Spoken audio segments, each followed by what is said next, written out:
Hello friends, welcome to Stylos kitchen. இன்றைக்கி நம்ம Stylos கிச்சனில் ரொம்பவே சூப்பர் டேஸ்டியாக கேபேஜ் மஞ்சூரியன் ப்ரிப்பேர் பண்ணியிருக்கோம். மஞ்சூரியன் அப்படின்னாலே ரெஸ்டாரண்ட் போய் தான் சாப்பிடணும் அப்படின்ற ஒரு நிலைமை மாறி இப்போ நம்ம வீட்டிலையே வந்துட்டு சூப்பராக ரெடி பண்ணிக்கலாம். இந்த அருமையான சுவையில் கேபேஜ் மஞ்சூரியன் எப்படி ப்ரிப்பேர் பண்ணலான்னு பார்க்குறதுக்கு முன்னாடி நம்ம சேனலுக்கு நீங்கள் புதுசாக வந்திருந்தீங்கன்னா இந்த வீடியோக்கு கீழே இருக்க சிகப்பு கலர் சப்ஸ்கிரைப் பட்டனை ப்ரெஸ் பண்ணி சப்ஸ்கிரைப் பண்ணி வச்சுக்கோங்க. பக்கத்தில் ஒரு பெல் சிம்பல் வரும், அதையும் மறக்காமல் கிளிக் பண்ணிக்கோங்க. வாங்க வீடியோவுக்கு. இந்த சூப்பர் டேஸ்டியான கேபேஜ் மஞ்சூரியன் எப்படி ப்ரிப்பேர் பண்ணலான்னு பார்த்துடலாம். கேபேஜ் மஞ்சூரியன் செய்கிறதுக்கு நான் ஒரு பவுல் நிறையா முட்டைக்கோஸ் எடுத்து இது மாதிரி சன்னமாக திருவி வச்சுருக்கிறேன். அதை இந்த பாத்திரத்தில் சேர்த்துக்கலாம்.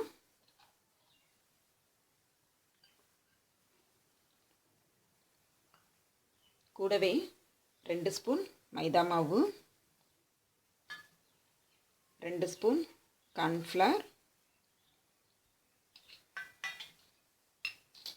1 ஸ்பூன் அளவுக்கு திருவின இஞ்சி பூண்டு, இதோட 1/4 spoon garam masala, 1/2 spoon red chilli powder, அப்புறம் தேவையான அளவு சால்ட் போட்டுக்கலாம்.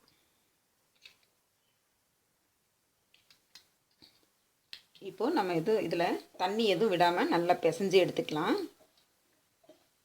இந்த முட்டைக்கோஸில் இருக்கிற அந்த ஈரப்பதமே போதுமானதாக இருக்கும்.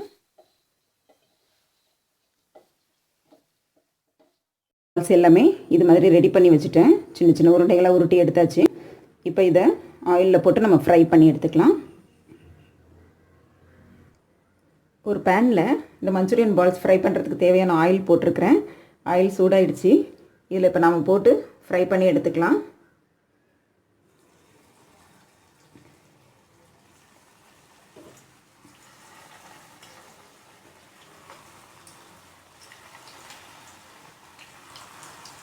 போடும்போதே வாசனை சூப்பராக இருக்குது.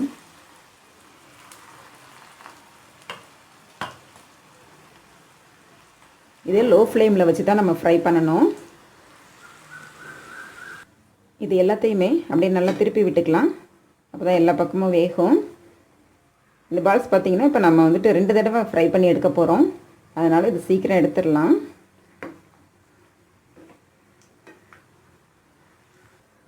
பாருங்கள், இந்த அளவுக்கு ஃப்ரை ஆனால் போதும் ஃபஸ்ட் டைம். இப்போ நம்ம இதை எண்ணெயிலேருந்து எடுத்துக்கலாம்.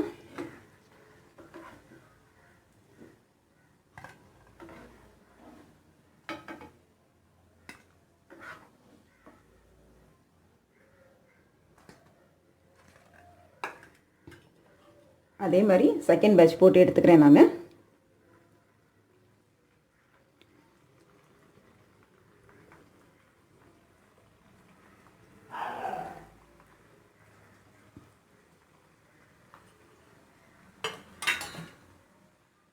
பேட்ச் போட்டது ரெடி ஆகிடுச்சு. இப்போ இது ஆயிலிருந்து எடுத்துக்கலாம்.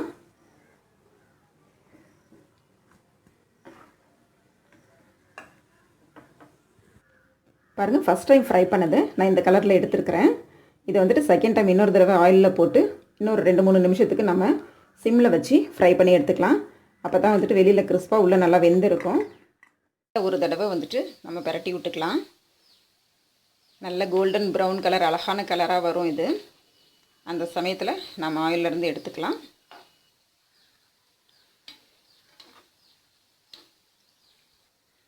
நம்ம ரெஸ்டாரண்ட்டு போகும்போதெல்லாம் வெஜ் மஞ்சூரியன் வந்துட்டு ஆர்டர் பண்ணி சாப்பிடுவோம். இனிமேல் அது தேவைப்படாது. வீட்டிலையே நம்ம அழகாக செஞ்சுக்கலாம். இது மாதிரி ரொம்பவே சூப்பராக இருக்கும். இது பாருங்கள், கோல்டன் ப்ரௌன் கலரில் வந்துருச்சு. இந்த ஸ்டேஜில் நம்ம ஆயிலிருந்து எடுத்துக்கலாம்.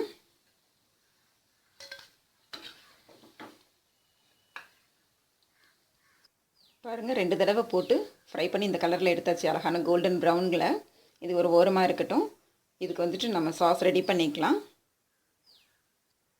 பாருங்கள், மஞ்சூரியன் பால்ஸ் ஃப்ரை பண்ணி எடுத்தோம் இல்லையா, அதே பேன் அதே ஆயிலில் ஒரு 2 ஸ்பூன் இருக்கிற மாதிரி எடுத்து வச்சுருக்கிறேன்.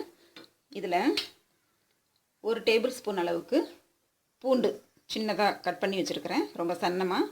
அதை சேர்த்துக்கலாம்.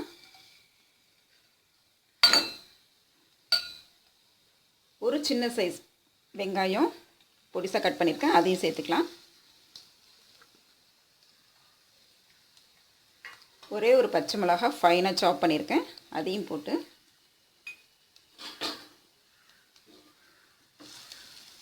லைட்டாக ஃப்ரை பண்ணிக்கலாம். இந்த வெங்காயம் கோல்டன் ப்ரௌன் வரணுன்ட்டுன்னு அவசியம் இல்லை. இந்த மாதிரி கண்ணாடி பதத்துக்கு இருந்தால் போதும். இந்த ஸ்டேஜில் நான் கொஞ்சமாக இதில் கேப்சிகம் போட்டுக்கிறேன். ஃப்ளேமை ஹையில் வச்சுட்டு ஒரே ஒரு நிமிஷத்துக்கு இதை லேசாக வதக்கிக்கலாம். கேப்சிகம் ரொம்ப வேகக்கூடாது.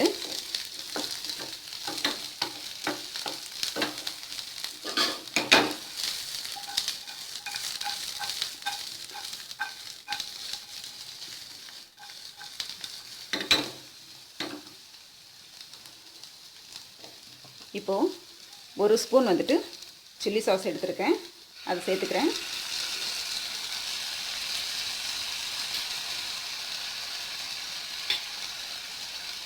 ஒரு ஸ்பூன் கெச்சப் எடுத்துருக்கேன், அதையும் போட்டுக்கலாம். ஒரு ஸ்பூன் சோயா சாஸ், ஒரு அரை ஸ்பூன் அளவுக்கு பெப்பர் பவுடர். இதுக்கு மட்டும் கொஞ்சமாக சால்ட்டு போட்டுக்கிட்டு இதை லேசாக வதக்கிக்கலாம். நல்லா கலந்து விட்டுட்டு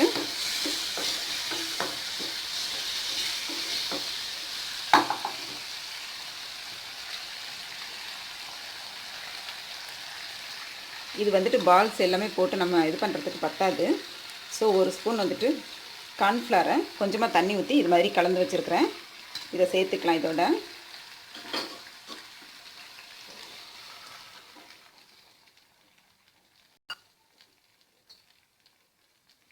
கொஞ்சமாக தண்ணி சேர்த்துக்கலாம்.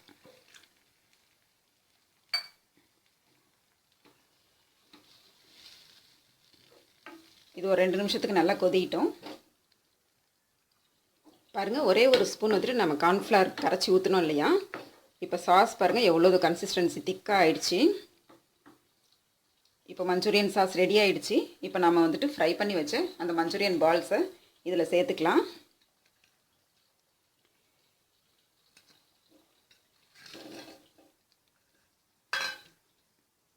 சேர்த்துட்டு ஒரு ஸ்பூனால் மெதுவாக கலந்து விட்டுக்கலாம். பால்ஸ் உடையாமல் பார்த்துக்கணும். பாருங்கள், இந்த அளவுக்கு நல்லா கலந்து விட்டுக்கலாம். விட்டுட்டு ஒரே ஒரு நிமிஷம் மட்டும் லோ ஃப்ளேமில் அடுப்பில் வச்சுருக்கலாம். அதன் பிறகு ஸ்டவ் ஆஃப் பண்ணிக்கலாம். சுவையில் கேபேஜ் மஞ்சூரியன் ரெடி பண்ணிட்டோம். இந்த ரெசிபியை நீங்களும் வீட்டில் ட்ரை பண்ணி பாருங்கள். இந்த வீடியோ உங்களுக்கு பிடிச்சிருந்துச்சுன்னா ஒரு லைக் கொடுங்க. இதை பற்றின உங்களுடைய கருத்துக்களை கீழே கமெண்ட் செக்ஷனில் கமெண்ட் பண்ணுங்கள். இது மற்றவங்களுக்கு யூஸ்ஃபுல்லாக இருக்கும் அப்படின்னு நினச்சிங்கனாக்க ஃபேஸ்புக் அது மாதிரி சோஷியல் மீடியாஸில் ஷேர் பண்ணுங்கள். இந்த வீடியோக்கு கீழே இருக்க சிகப்பு கலர் சப்ஸ்கிரைப் பட்டனை ப்ரெஸ் பண்ணி சப்ஸ்கிரைப் பண்ணி வச்சுக்கோங்க. பக்கத்தில் ஒரு பெல் சிம்பல் வரும், அதையும் மறக்காமல் கிளிக் பண்ணிக்கோங்க. அப்போ தான் நான் போடுற எல்லா வீடியோஸ் உங்களுக்கு நோட்டிஃபிகேஷனாக வந்து சேரும். சப்ஸ்கிரைப் பண்ணுறவங்களுக்கு என்னுடைய நன்றிகள். நான் இன்னொரு நல்ல ரெசிபியோடு உங்களை மீட் பண்ணுறேன். அது வரைக்கும் bye from Stylo. Thank you. Thanks for வாட்சிங். ஹெல்த்தியாக சாப்பிடலாம், ஹாப்பியாக வாழலாம்.